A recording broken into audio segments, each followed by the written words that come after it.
Ай балам, мына мұрындық деп саған түсіндіріп жатқаным бұл түйені басқару құралы болып келеді қазіргі кезде. Былай айтқанда.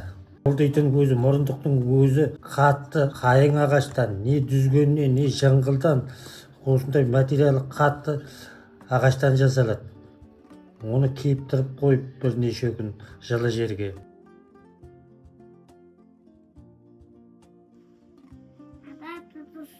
Ой, молодец, мынау әдемі қылыпсың әне, ертең. Бұдан жақ үшті қыласың, а? Әне атадан көргеніңді істесең, кейіндегілерге тағы көрсетесің ғой.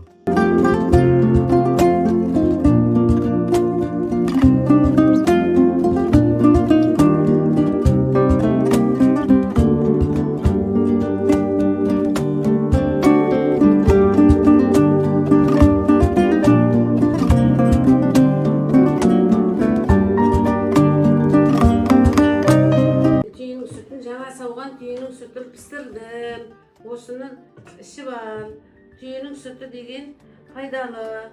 Бұрын ата-бабаларымыз түйенің сүтінен шұбат, құрт, балқаймақ жасаған, етін тамақ қылып жеген, жүнінен нәски, жемпір тоққан. Ерте заманда көшіп қонғанда көлік болған. Бұрынғы ата-бабаларымыздың көлігі сол түйе болған. Әжеңнің айтқанын үйреніп ал. Ал атасы балаңа бата бер. Ау яратқан ием құдірет, тілегімді қабілет, иманымды кәміл ет. Астарың дәмді болсын, көңілдеріңіз жайлансын. Сенімді болып асыңыз, ұрттарыңыз майлансын. Шаңыраққа құтеніп, қиындықтар болмасын. Бақ береке бір келіп, қуаныш тапсын, жалғасын. Өмірлеріңіз жайлы болып, қанаттарыңыз талмасын. Алла өзі жар болып, бар жақсылық орнасын. Шырайлы шаттық күнің болып, сәттілік тапсын, жалғасын. Дендерің сау, аман болып, ауру сырқау болмасын. Жаратқан ием қолдасын. Әумин. Әумин.